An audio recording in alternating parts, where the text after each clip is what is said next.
శ్రీ సాయినాథాయ నమః. శ్రీ సాయి సచ్చరిత్రం 48వ అధ్యాయం. సద్గురువుని లక్షణములు సేవడే సపత్నిక దంపతులు. ఈ అధ్యాయం ప్రారంభించినప్పుడు ఎవరో హేమాడ్ పంతును బాబా గురువా లేక సద్గురువా అని ప్రశ్నించిరి. ఆ ప్రశ్నకు సమాధానం ఇచ్చుటకై సద్గురువు లక్షణములను హేమాడ్ పంత్ ఇట్లు వర్ణించుచున్నాడు. సద్గురుని లక్షణములు: ఎవరు మనకు వేదాంతములను శాస్త్రములను బోధించెదరో, ఎవరు చక్రాంకితము చేసెదరో, ఎవరు ఉచ్ఛ్వాస నిశ్వాసములను బంధించెదరో, ఎవరు బ్రహ్మం గురించి అందంగా ఉపన్యసించెదరో, ఎవరు భక్తులకు మంత్రోపదేశం చేసి దాన్ని పునశ్చరణ చేయమందురో, ఎవరు తమ వాక్శక్తితో జీవిత పరమావధిని బోధించగలరో, కానీ ఎవరు స్వయంగా ఆత్మ సాక్షాత్కారము పొందలేరో అట్టివారు సద్గురువులు కారు. ఎవరైతే చక్కని సంభాషణ వల్ల మనకు ఇహపర సుఖములందు విరక్తి కలుగజేసెదరో, ఎవరు ఆత్మసాక్షాత్కారమందు మన అభిరుచి కలుగునట్లు చేసెదరో, ఎవరైతే ఆత్మసాక్షాత్కార విషయమున పుస్తక జ్ఞానమే కాక ఆచరణమందు అనుభవం కూడా పొంది ఉన్నారో అట్టివారే సద్గురువులు. ఆత్మసాక్షాత్కారంను స్వయంగా పొందని గురువు దానిని శిష్యులకు ఎట్లు ప్రసాదించగలరు? సద్గురువులు స్వప్నమందైనను శిష్యుల నుండి సేవ గాని ప్రతిఫలం గాని ఆశించడు. దానికి బదులుగా శిష్యులకు సేవ చేయ తలుచును. తాను గొప్పవాడని తన శిష్యుడు తక్కువవాడని భావించడు. సద్గురువు తన శిష్యుని కొడుకు వలె ప్రేమించడే కాక తనతో సరిసమానంగా చూచును లేదా పరబ్రహ్మ స్వరూపంగా చూచును. సద్గురుని ముఖ్య లక్షణం ఏమన్నా వారి శాంతమునకు ఉనికిపట్టు. వారెన్నడూ చాపల్యమునకు గాని చికాకు గాని చెందరు. తమ పాండిత్యమునకు గర్వించరు. ధనవంతులు, పేదలు, గనులు, నీచులు వారికి సమానమే. హేమాడ్ పంత్ తన పూర్వజన్మ సుకృతముచే సాయిబాబా వంటి సద్గురు ఆశీర్వాదమును సహవాసమును పొందేదని తలంచెను. బాబా యవ్వనమందు కూడా ధనం కూడబట్టలేదు. వారికి కుటుంబం గాని స్నేహితులు గాని ఇల్లు గాని ఎట్టి ఆధారము లేకుండెను. 18 ఏళ్ల వయసు నుండి వారు మనసును స్వాధీనముందుంచుకుని ఒంటరిగా నిర్భయంగా ఉండేవారు. వారెల్లప్పుడూ ఆత్మానుసంధానమునందు మునిగి ఉండేవారు. భక్తులు స్వచ్ఛమైన అభిమానమును చూచి వారి మేలు కొరకు ఏవైనా చేయుచుండేవారు. ఈ విధంగా వారు తమ భక్తులపై ఆధారపడి ఉండేవారు. వారు భౌతిక శరీరంతో ఉన్నప్పుడు తమ భక్తులకు ఏ అనుభవములు ఇచ్చారో అట్టి వారు మహాసమాధి చెందిన పిమ్మట కూడా వారిపై ఆధారపడిన భక్తులకు ఇచ్చుచున్నారు. అందుచే భక్తులు చేయవలసిందేమన్నా భక్తి విశ్వాసములు అనేది హృదయ దీపమును సరిచేయవలేను, ప్రేమను ఒత్తిని వెలిగించవలేను. ఎప్పుడిట్లు చేసేదరో అప్పుడు జ్ఞానమనే జ్యోతి వెలిగి ఎక్కువ తేజస్సుతో ప్రకాశించును. ప్రేమ లేని జ్ఞానం ఉత్తది. అట్టి జ్ఞానం ఎవరికి అక్కర్లేదు. ప్రేమ లేనిచో సంతృప్తి ఉండదు. కనుక మనం అవిచ్ఛిన్నమైన అపరిమితమైన ప్రేమ కలిగి ఉండవలేను. ప్రేమను మనం ఎట్లు పొందగలము? ప్రతి వస్తువు దాని ఎదుట ప్రాముఖ్యము లేనిదగును. ప్రేమ అన్నది లేని ఎడల చదువుట గాని వినుట గాని నేర్చుకునుట గాని నిష్ఫలము. ప్రేమ అనున్నది వికసించనిచో భక్తి, నిర్వాహము, శాంతి, స్వేచ్ఛలు పూర్తిగా వికసించినచో పూర్తిగా ఒకటి తర్వాత ఇంకొకటి వచ్చును.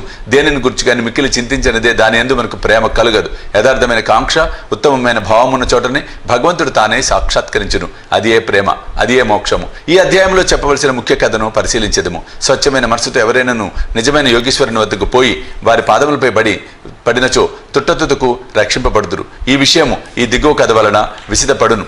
సేవడే షోలపూర్ తోటి విద్యార్థి సేవడే అతనితో చేరను. ఇతర విద్యార్థులు కూడా గుమిగూడి తమ పాఠములు జ్ఞానం సరిగా ఉన్నదో లేనిదో చూచుకుని చుండిరి. ప్రశ్నోత్తరముల వలన సేవడకి ఏమీ రాలేట్లు తోచెను. తక్కిన విద్యార్థులు అతన్ని వెక్కిరించిరి. అతడు పరీక్షకు సరిగ్గా చదవకపోయినా తన యందు బాబా కృప ఉండుడిచే ఉత్తీర్ణుడు అగుదునని చెప్పాను. అందుకు సపత్నేకర్ ఆశ్చర్యపడెను. సాయిబాబా ఎవరు? వారినేలా అంత పొగుడుచున్నావు అని అడిగాను. అందువలన సేవడి ఇట్లు చెప్పాను. షిరిడిలో మసీదులో ఒక ఫకీరు కలరు. వారు గొప్ప సత్పురుషులు, యోగులు. ఇతరులు నన్ను వారు అమోఘమైన వారు. పూర్వజన్మ సుకృతమున్న గాని మనం వారిని దర్శించలేం. నేను పూర్తిగా వారినే నమ్మి ఉన్నా. వారు పలుకున్నది అన్నడు అసత్యం కాదు. నేను పరీక్షలో తప్పక ఉత్తీర్ణుడు అగుదునని వారు నన్ను ఆశీర్వదించి ఉన్నారు. కనుక వారి కృపచే తప్పక చివరి పరీక్ష యందు ఉత్తీర్ణుడు అయ్యేదను. సపత్నేకర్ తన స్నేహితుని ధైర్యమునకు నవ్వెను. వానిని బాబాని కూడా వెక్కిరించాను. సపత్నేకర్ న్యాయ పరీక్షలో ఉత్తీర్ణుడైను. అక్కలకోటలో వృత్తిని ప్రారంభించి అతని న్యాయవాదిగా ఉండెను. 10 సంవత్సరముల పిమ్మట అనగా 1913లో వానికి గల ఒకే కుమారుడు గొంతు వ్యాధితో చనిపోయాను. అందువలన మనసు వికలమయ్యాను. పండరిపురం, గాంధర్గాపురం మొదలగు పుణ్యక్షేత్రములకు యాత్రగా పోయి శాంతి పొందవలను అనుకోనను. కానీ అతనికి శాంతి లభించలేదు. వేదాంతం చదివిన కానీ అది కూడా సహాయపడలేదు.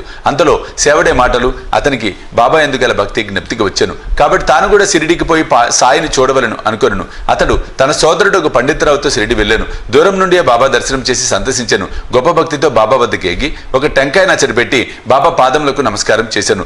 బయటకు పొమ్ము అని బాబా అరిచాను. సపత్నేకర్ తలవంచుకొని కొంచెము వెనుకకు జరిగి అచట కూర్చుండెను.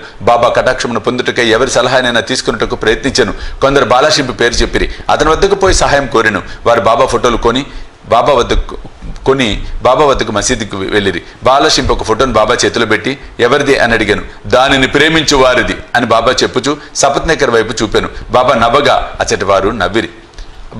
బాల నవ్వు యొక్క ప్రాముఖ్యం ఏమని బాబాను అడుగుచూ సపత్నేకర్ దగ్గరకు జరిగి బాబా దర్శనము చేయమనెను. సపత్నేకర్ బాబా పాదములకు నమస్కరించగా బాబా తిరిగి వెడలిపమ్మని అరిచెను. సపత్నేకర్కి ఏం చేయాలో అర్థం కాలేదు. అన్నదమ్ములిద్దరూ చేతులు జోడించుకొని బాబా ముందు కూర్చుండ్రి. మసీదు ఖాళీ చేయమని బాబా సపత్నేకర్కు ఆజ్ఞాపించెను. ఇద్దరు విచారంతో నిరాశ చెందిరి. బాబా ఆజ్ఞను పాలించవలసి ఉండుచే సపత్నేకర్ షిరిడి విడవలసి వచ్చాను. ఇంకొకసారి వచ్చినప్పుడైనా దర్శనం ఇవ్వవలనని బాబాను వేడెను. సపత్నేకర్ భార్య సంవత్సరం గడిచెను కానీ అతని మనసు శాంతి పొందకుండాను. అతడు గానగాపురం వెళ్ళాను కానీ అశాంతి హెచ్చెను. విశ్రాంతికై మాడేగాం వెళ్ళాను. తుదకు కాశీ వెళ్ళటకు నిశ్చయించుకొనెను. బయలుదేరటకు 2 దినముల ముందు అతని భార్య ఒక స్వప్నము కనపడెను. స్వప్నంలో ఆమె నీళ్ల కొరకు కొండ పట్టుకుని లకర్షా బావికు పోవుచుండెను. అచ్చట ఒక ఫకీర్ తలగొడ్డ కట్టుకొని వేప చెట్టు మొదట కూర్చున్నవారు తన వద్దకొచ్చి, ఓ అమ్మాయి, అనవసరముగా శ్రమ పడదేవేళ నేను స్వచ్ఛమైన జలముతో నీ కుండను నింపెదను అనెను. ఆమె ఫకీర్కు భయపడి ఒత్తకొండతో వెనక్కు పారిపోయాను. ఫకీర్ ఆమెను వెన్నంటను. ఇంతలో ఆమెకు మెలకు వచ్చాను.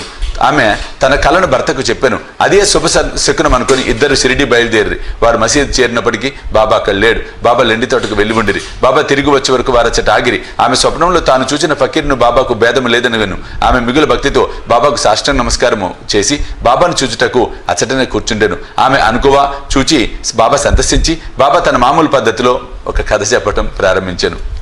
నా చేతులు, పొత్తి కడుపు, నడుము చాలా రోజుల నుండి నొప్పి పెట్టుచున్నవిరా. అనేక ఔషధములు పుచ్చుకొంటిని కానీ నొప్పులు తగ్గలేదు. మందులు ఫలమీయకపోవుటచే విసుగు చెంది తిని కానీ నా నొప్పులన్నీ ఇచట వెంటనే నిష్క్రమించుటకు ఆశ్చర్యపడుచుంటుంది అనెను. పేరు చెప్పనప్పటికీ ఆ వృత్తాంతం అంతా సపత్నేకర్ భార్యది. ఆమె నొప్పులు బాబా చెప్పిన ప్రకారం త్వరలో తగ్గిపోవడిచే ఆమె సంతసించాను. సపత్నేకర్ ముందు పోయి దర్శనం చేసుకొను. మరలా బాబా బయటకు పొమ్మను. ఈసారి అతడు మిక్కిలి పశ్చాత్తాపడి ఎక్కువ శ్రద్ధతో ఉండెను. ఇది బాబా తన పూర్వం నిందించిన ఎగతాళి చేసిన దాని ప్రతిఫలమని గ్రహించి దాని విరుగుడు కొరకు ప్రయత్నించుచుండెను. బాబా ఒంటరిగా కలుసుకొని వారిని క్షమార్పణ కోరవలనని యత్నించుచుండెను. అట్లే నడిచెను. అతడు తన శిరస్సును బాబా పాదములపై పెట్టెను. బాబా తన వరద హస్తమును సపత్నేకర్ తలపై పెట్టెను. బాబా కాళ్ళు తుచు సపత్నేకర్ అక్కడే కూర్చుని ఉండెను. అంతలో ఒక గొల్లస్త్రీ వచ్చి బాబా నడుము పట్టుచుండెను. బాబా ఒక కోమటి గురించి కథ చెప్పసాగాను. వాని జీవితంలోని కష్టములు వర్ణించాను. అందులో వానికి ఒకడే కొడుకు మరణించిన సంగతి కూడా చెప్పాను. బాబా చెప్పిన కథ తనదే అని సపత్నేకర్ ఆశ్చర్యపడెను. బాబాకు తన విషయములన్నీ తెలిసుడిచే విస్మయం పొందెను. బాబా సర్వజ్ఞుడని గ్రహించెను. అందరి హృదయములను గ్రహించను. ఈ ఆలోచనలు మనసును మెదలుచుండగా ఆ గొల్లస్త్రీ చెప్పుచున్నట్లే నటించి సపత్నేకర్ వైపు చూచి ఇట్లనెను, వీడు తన కొడుకును నేను చంపి తినని నన్ను నిందించుచున్నాడు. నేను లోకుల బిడ్డలను చంపెదనా? ఇతడు మసీదునకు వచ్చి ఏడ్చుచున్నాడేలా అదే బిడ్డను వీని భార్య గర్భములోనికి మరల ఇచ్చేదను. ఈ మాటలతో బాబా అతని తలపై హస్తముంచి ఓదార్చి ఇట్లనెను, ఈ పాదములు ముదుసలివి, పవిత్రమైనవి. ఇక నీ కష్టములు తీరిపోయినవి. నాయందే నమ్మకముంచుము. నీ మనోభిష్టములు తప్పక నెరవేరును. సపత్నేకర్ మైమరిచెను. బాబా పాదములను కన్నీటితో తడిపెను. తరువాత తన బసకు పోయెను. సపత్నేకర్ పూజా సామగ్రిని సమకూర్చుకొని నైవేద్యంతో మసీదుకు పోయి భార్యతో పోయి ప్రతిరోజు బాబాకు సమర్పించి వారి వద్ద ప్రసాదం పుచ్చుకొనిచుండేవాడు. ప్రజలు మసీదులో గుమిగూడి ఉండేవారు. సపత్నేకర్ మాటమాటికి నమస్కరించుచుండెను. ప్రేమ వినయములతో ఒక్కసారి నమస్కరించిన చాలునని బాబా చెప్పాను. ఆనాడు రాత్రి సపత్నేకర్ బాబా చావడి ఉత్సవమును చూశాను. అందు బాబా పాండురంగన్ వలె ప్రకాశించాను. ఆ మరుసటి దిన ఇంటికి పోయినప్పుడు బాబా మొదట ₹1 దక్షిణ ఇచ్చి తిరిగి అడిగిన ₹2 లేదనక ఇవ్వవచ్చునని సపత్నేకర్ అనుకున్నాను. మసీదుకు పోయి ₹1 దక్షిణ ఇవ్వగా బాబా ఇంకొక ₹1 కూడా అడిగాను. బాబా వాణిని ఆశీర్వదించి ఇట్లనెను, టెంకాయను తీసుకొనుము, నీ భార్య చీర కొంగులో పెట్టుము, హాయిగా పొమ్ము, మనసునందు ఎట్టి ఆందోళనను ఉంచకుము. అతడు అట్లే చేశాను. 1 సంవత్సరంలో కొడుకు పుట్టాను. 8 మాసముల శిశువుతో భార్యాభర్తలు షిరిడీకి వచ్చి ఆ శిశువును బాబా పాదములపై పెట్టి ఇట్లు ప్రార్థించిరి, ఓ సాయి, నీ బాకిని మేమెట్లు తీర్చుకొనగలము, మాకు తోచుకున్నది కనుక ఈ సాష్టాంగ నమస్కారం చేయుచుంటుమి. నిస్సహాయుల మగుడిచే మమ్మల్ని ఉద్ధరింపవలసినది. ఇక మీదట మేము మీ పాదములను ఆశ్రయించదం గాక.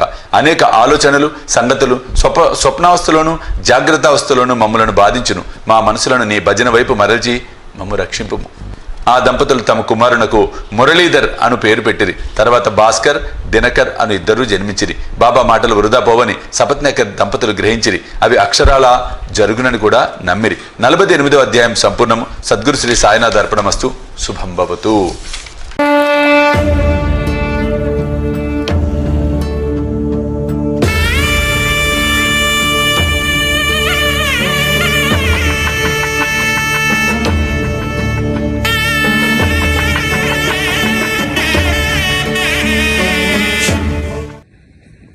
దివ్య రక్ష కవచ యంత్రానికి